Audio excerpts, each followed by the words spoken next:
I'd like to turn to a text with you. I'd like to turn to page 726.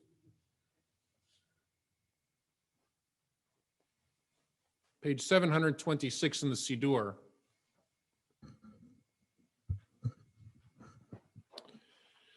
On the first 2 days of Pesach, I taught about how foundational the Exodus experience is, that it pops up, it resurfaces, that it creates these indelible foundation stones for Yiddishkeit, in the sense that education is a value because we're told on that night that we shall teach our children, we shall explain it to them. That we talked about theology.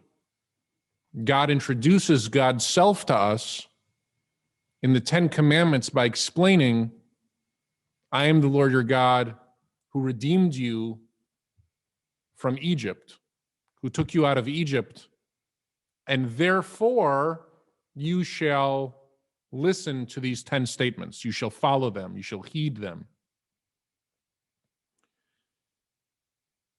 This I'd like to bring up. I also brought up the Shema, which is probably the piece of liturgy Jews know the best, is the Shema. And I explained that the Shema begins with a sense of love, a declaration of faith, Shema Yisrael Adonai Eloheinu Adonai Echad, and it ends up at the very end by explaining that we do all these things for God because God is the one who took us out of Egypt. If you don't recite the Shema multiple times a day, then most likely the most frequent time that you remember our exodus from Egypt isn't on Passover, but it's probably on Friday night when we recite the Kiddush on Shabbos. So that's what this text is on page 726, page 727. I'd argue that next to the Shema, this is one of our most important pieces of liturgy. So if you look at it kind of from a wide shot, the bird's eye view, big picture, we see two paragraphs here in the Kiddush that represent two distinct ideas. And I talked about this a little bit last week, that on God's resume, God has these two incredible accomplishments for the Jewish people. Oftentimes, the rabbis are not sure which one qualifies God to be God. And so we have in the first paragraph, the first qualification of God's major accomplishment, which is the creation story. Right? We start out Vayihi Erev Vayihi Voker, which is the explanation for why Shabbos, we insinuate Shabbos begins in the evening time, because we recall this phrase from the creation narrative, right? There was evening, there was morning. So for the people sitting around our Shabbos table who don't understand why Shabbat doesn't begin on Saturday morning, we explain this with this phrase, there's evening, there is morning, and we start with the sixth day. We end the sixth day, which is what we just did on Friday night, and then we begin the explanation by rereading Genesis, the very last verse of chapter 1 and the very first couple verses of chapter 2. We explain that God completed the work of creating the world, and God blessed the seventh day and called it holy, and that means that for us, it shall be holy. And that's when we make the blessing, Boreh Pri Hagafen, and then some people at the table always put their cup close to their mouth because they think it's time to drink, and everybody giggles. Am I revealing too much about my own family table? Is that what's happening? So then we begin a second paragraph.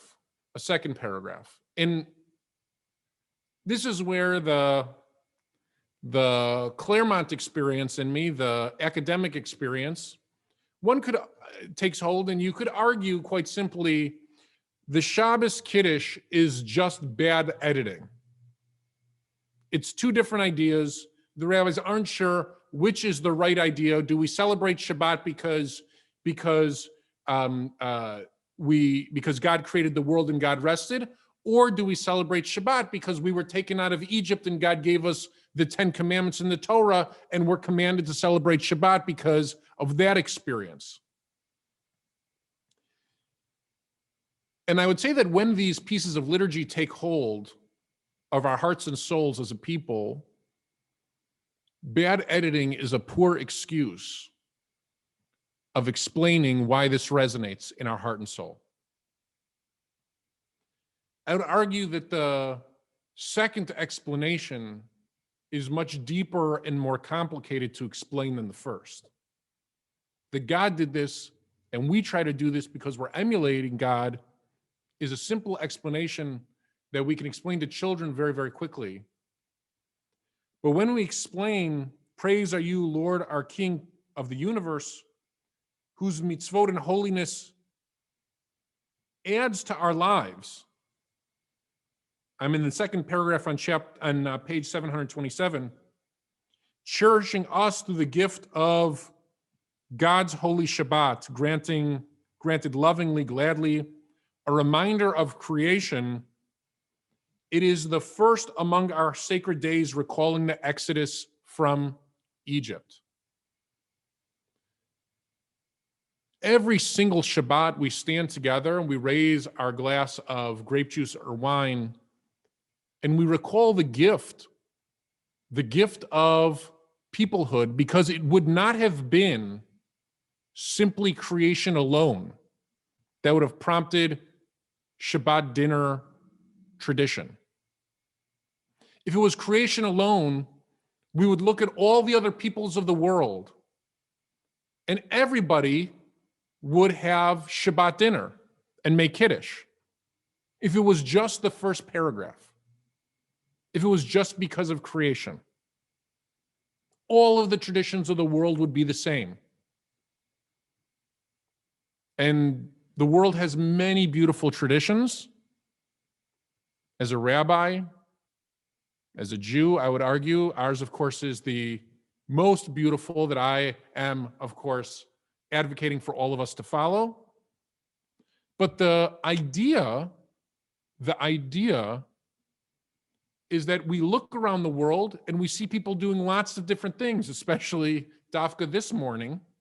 We see different traditions following different rituals, and we're the only ones sitting together as a family unit, as a people, holding up this glass of grape juice. So it cannot be that God created the world and that every human then has an obligation to follow God on that seventh day. It has to be something more specific, more particular to the Jewish people.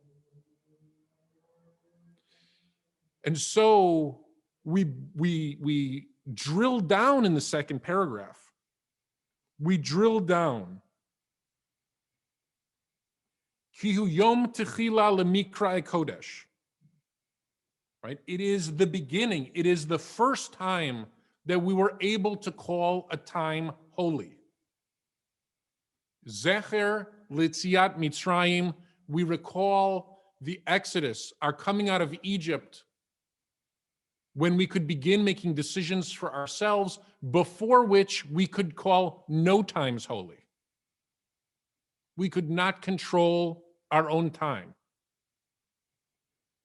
And then everybody begins to sing beautifully together. We don't sing together because you chose us, kivanu v'charta ve'otanu kidashta, and you sanctified us, mikol ha'amim, from all the other nations on the earth. We underwent this experience together, and we usually sing it together as well.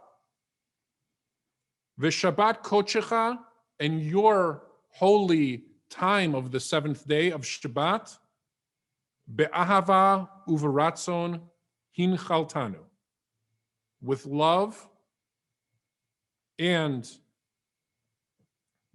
with intention, you granted us for all eternity as our inheritance. Baruch atah Adonai, blessed are you, God, Mekadesh HaShabbat, who makes Shabbat holy. But we're the ones that make Shabbat holy, right? We're the ones standing with the glass of grape juice, reciting the blessing, making Shabbat what it is. The first paragraph explains that God did something a long time ago, and we should do our best to reenact it, to rest on the seventh day. But in the second paragraph, we step into the position ourselves. God made Shabbat holy, redeemed us from slavery. As free people, I make the decision this Friday night to make this time holy. And not only that, I bring with all of these people sitting around the table together, just like you, God, brought all of us out together. We're standing together, we're singing together, God willing, we're giggling and we're laughing together. Unfortunately, sometimes we're spilling together on the tablecloth. I feel like I am sharing too much right now. And it's in those moments as Jews, we recognize that our freedom is a particular freedom. Our experience is a particular experience.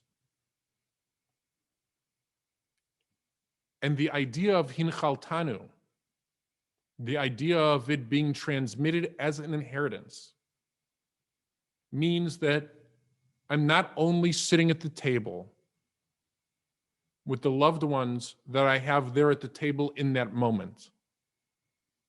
I recognize as I hold that glass of grape juice that the inheritance of Shabbat binds me to every generation before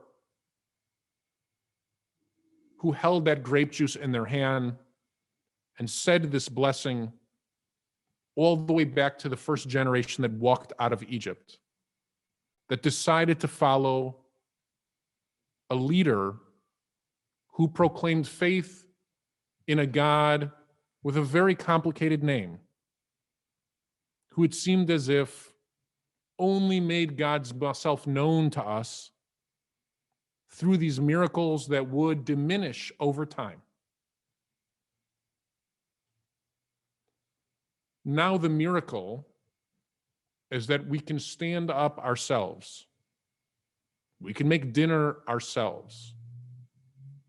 And we can say ourselves that tonight, no matter what's going on in the secular world,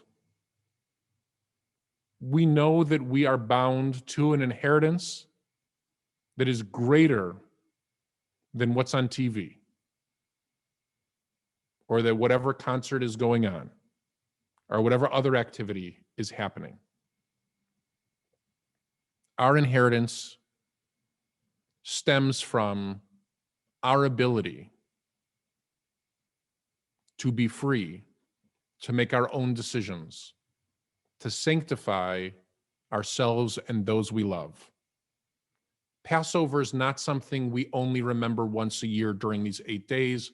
Passover is something we remember with every fiber of our being when we recite the Shema, when we want our kids to go to school and learn, when we want our families and loved ones and friends and community to come together on Friday night dinner. It stems from this communal experience that we try to relive and recall as often as we can. This next Shabbat, I hope we all stand with a different degree of intentionality and recite the Kiddush and think about Passover.